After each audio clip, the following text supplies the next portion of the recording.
it's Dr. B and Elizabeth here. Happy September, and hopefully you're all cuddled in and back to school. Elizabeth and I are going to go into our final Dr. Google in the know, and we are going to drop some pearl bombs for our third most popular Google subject searched. Whoa, that's a mouthful. So we are going to dive into some in the know sleep we go. And speaking of sleep, Elizabeth is going to take a nap while we Jimmy Jam on some awesome information. So here we go. ChiroSecure, as always, thank you so much for giving us this opportunity to spread our message to the masses and really get the word about chiropractic out there to our communities. So we talked about Dr. Google's health consumer top 3 Googled subjects. We covered mood, we covered cognition, and number 3, we're covering sleep. Sleep is a huge issue across the board, all ages and all stages in this country. In fact, it's one of the most concerning health topics these days. We got to look at sleep. A lot of patients won't understand that sleep is our time to repair. So during the day, we're in a catabolic tear down state, right? Our cells are being used, all the energy is being used. Sleep is our building blocks. It's our time to build and repair. And it's so important to get that message across to your community. So it's important for many reasons. So let's dive into a couple things that we can help with our little fiddle farts and things we can keep in the back of our mind as to why sleep might be an issue. So, a couple things. We're going to talk about what I refer to as the piston system, the gut, sensory regulation, and chiropractic. So, of course, there's a lot much more to sleep than this, but let's cover some of the big hot topics that we can wrap our minds around and give our communities.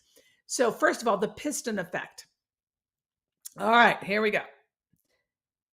Think of the fascial system. The fascial system is one big organism from cranium to toes that covers all our muscles, our joints, our ligaments, our blood vessels, our nerves, everything, right? So it's this one mesh of a system. So from cranium to toes, if there's tethering, tension anywhere in the system, it'll create a neuromechanical restriction, which will alter your autonomic nervous system, your regulation. Actually, the fascia has input in parts of the brain that are responsible for mood, cognition, anxiety, and a whole lot more. So when we tackle those restrictions, we can regulate the autonomic nervous system.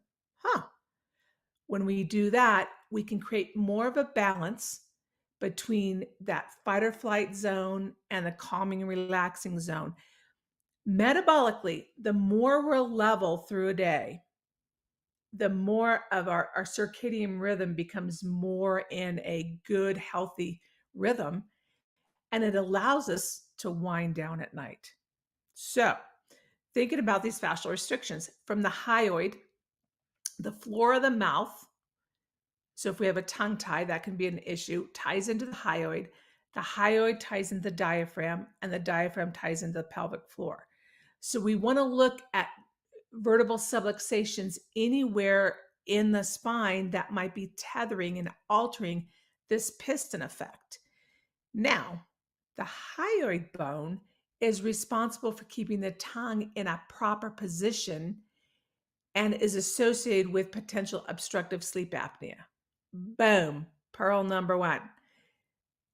Obstructive sleep apnea is becoming more and more prevalent as a sleeping obstruction, obviously, but of a reason that kiddos that might not be getting good sleep.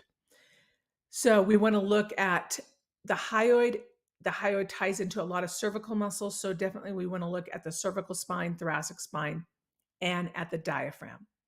Now, the diaphragm, let me show you something here. The costal region of the diaphragm is responsible for breathing. All right. So if we have any vertebral subluxations in the thoracic spine, the rib cage, stress on the diaphragm, on the costal region of the diaphragm, that can alter our ability for good breathing rhythm. And that can be associated with poor sleep. The diaphragm is associated with the pelvic floor. Enuresis can be an issue. So those kiddos that have trouble at night and they're still having bedwetting issues past the age of 5 or 6, we might want to think the association between the diaphragm and the pelvic floor. The crural region, this region right here of the diaphragm, is associated with GERD, gastroesophageal reflux. So another reason that kiddos have nighttime awakening and restless sleep is very commonly tied with gut dysbiosis, gut issues. So that's the next thing we want to look at is the gut sleep connection. So number one, do we have a potentially obstructive airway issue? We want to look at those myofascial restrictions. We want to look at tongue ties. We want to look at the connection between the hyoid, the diaphragm, the pelvic floor. That's that piston, okay? Because they all tether and piston on each other, which can all lead to abnormal vagal tone and a sympathetic fight or flight, which shuts down the gut. So now we're looking at gut. Autistic kiddos have a very high rate of sleep disturbances. They also are very much have a big correlation to gut issues. In fact, the American Academy of Pediatrics proposed, several years ago, that any kiddo on the autism spectrum be screened for potential gut issues because the correlation is so high. So gut, brain, gut connection. Gut inflammation equals brain inflammation. Easy way to look at it. So oftentimes what you might see with kiddos that have inflammatory gut issues, gut dysbiosis, they might have very restless sleep. They might be head bangers. You might see them pulling their hair out or pulling tension on their head. They might be oftentimes sleeping on their belly and kind of in a child pose position. These are common patterns we might see. They want to put pressure on their belly to try to relieve some of that issue. They might have reflux.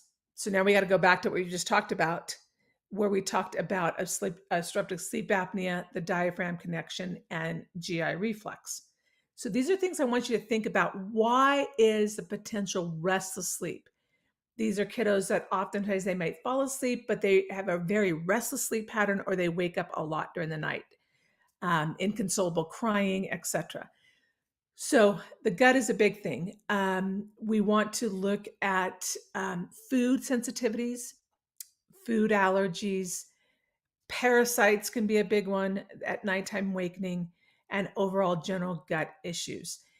The other thing that we need to look at that I didn't put in on here is technology. We definitely want to educate our community, our patient community, on the adverse effects of technology.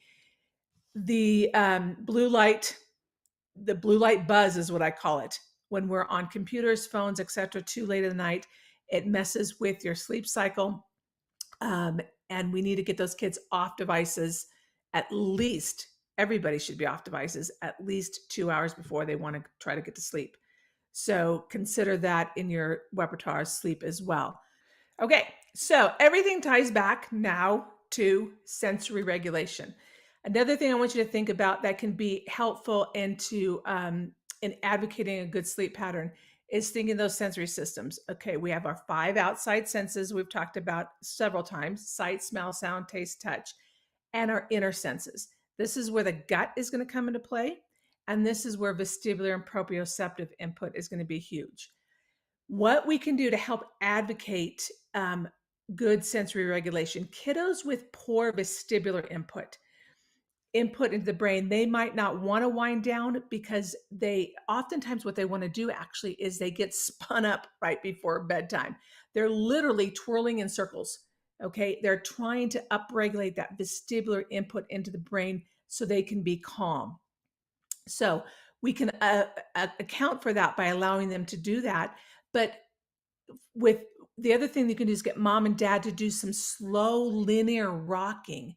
some linear rocking movements, or maybe over a physio ball, some linear rocking movements, and maybe some sideways rocking movements, more calming input before they go to bed. Vestibular input has about a 4-hour override window, meaning they'll get 4 hours of bang for their buck for putting that input into their brain for a calming mechanism.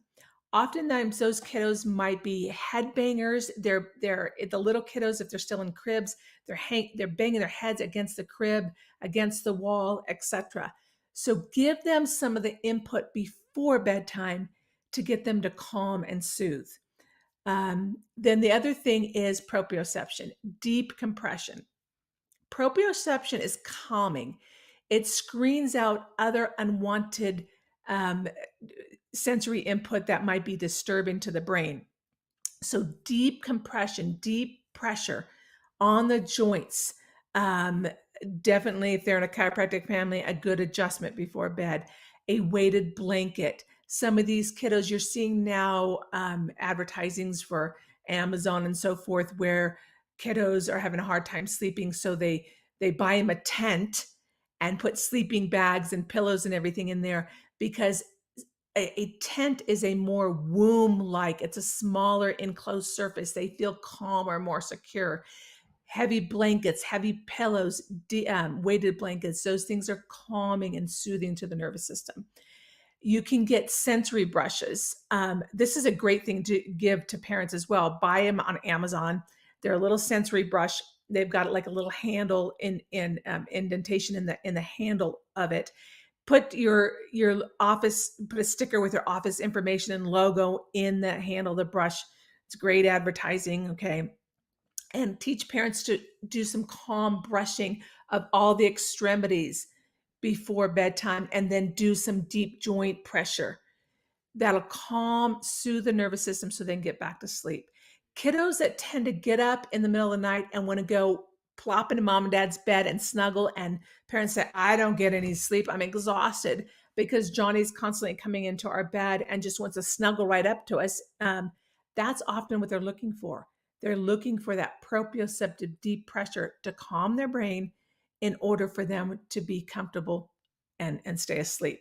So I want you to think of tethered restrictions, especially tongue ties, that can lead to malposition of the hyoid bone. So check the hyoid bone and do hyoid releases along with a respiratory diaphragm release.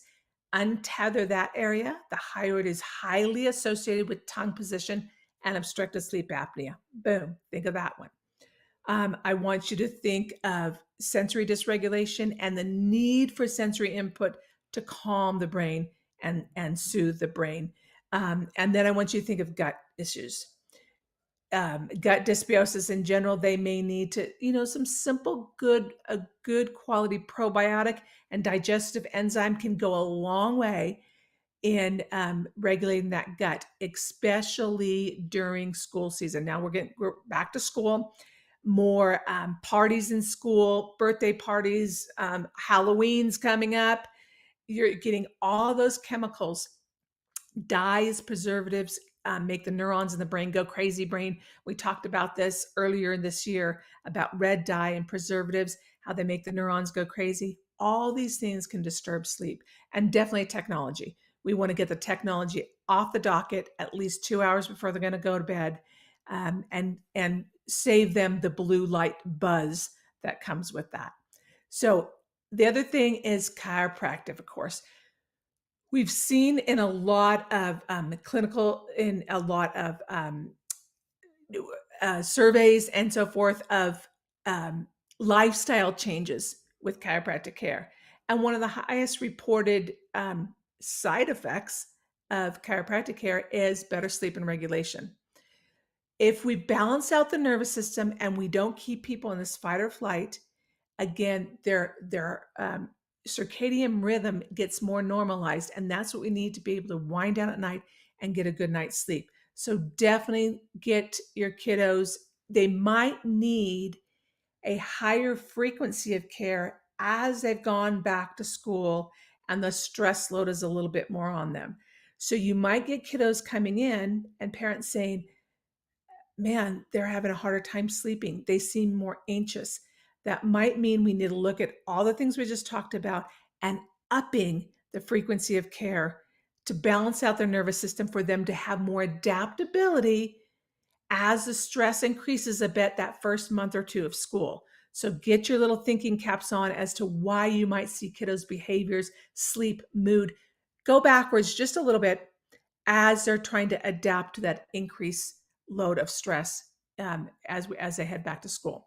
So, some pearls to think about. I cannot wait to see you next month because October is National Sensory Awareness Month. We're going to dive in and dig into some of the new, latest, and greatest information on chiropractic and regulation of sensory input to the brain. It is awesome. So, we'll see you there in October. And again, ChiroSecure, thank you so much for allowing us to have this platform and spread our word. And we will see you in October. And until then, Elizabeth and I wish you an incredible early fall, and we'll see you next month.